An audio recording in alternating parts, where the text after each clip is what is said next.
চলেছে সিআইডির সিজন 2। কেননা সিআইডি শেষ হওয়ার পরেও দর্শকের মাঝে এত জনপ্রিয়তা। ভারতের দীর্ঘতম চলমান টেলিভিশন সিরিজগুলোর মধ্যে একটি সিআইডি।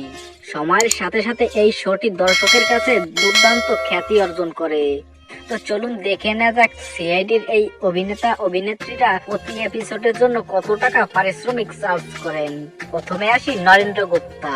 তিনি ডক্টর সালুকের চরিত্রে অভিনয় করেছেন এবং তিনি প্রতি এপিসোডের জন্য 40,000 রুপি চার্জ করে থাকেন।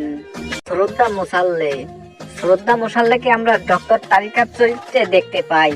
তিনি প্রতি এপিসোডের জন্য প্রায় 40,000 রুপি চার্জ করে থাকেন।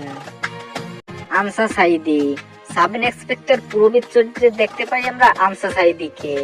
প্রতি এপিসোডের জন্য তিনি প্রায় 40,000 টাকা চার্জ করে থাকেন। জাহবি চেড্ডাকে আমরা সাব ইন্সপেক্টর শ্রেয়া চরিত্রে দেখতে পাই। প্রতি এপিসোডের জন্য প্রায় 45,000 টাকা রুপি চার্জ করে থাকেন। অজয় নাগরাথ ওরফে সাব ইন্সপেক্টর পঙ্কজ প্রতি এপিসোডের জন্য প্রায় 50,000 রুপি চার্জ করে থাকেন। বৈষ্ণবী ধনরাজ, সাব ইন্সপেক্টর তাশা, এই অভিনেত্রী প্রতি এপিসোডের জন্য প্রায় 50,000 টাকা চার্জ করে থাকেন।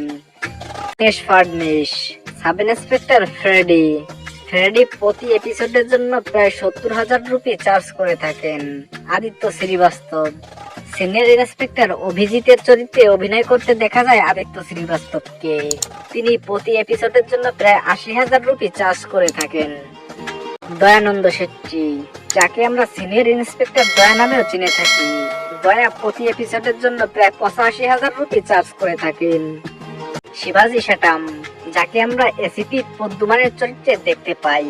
শিবাজি শ্যাটাম একটি এপিসোডের জন্য প্রায় 1 লাখ রুপি চার্জ করে থাকেন। তো এই পারিশ্রমিকের মধ্যে কার পারিশ্রমিক সবচেয়ে বেশি হওয়ার কথা বলে আপনার মনে হয় অবশ্যই কমেন্ট করে জানাবেন।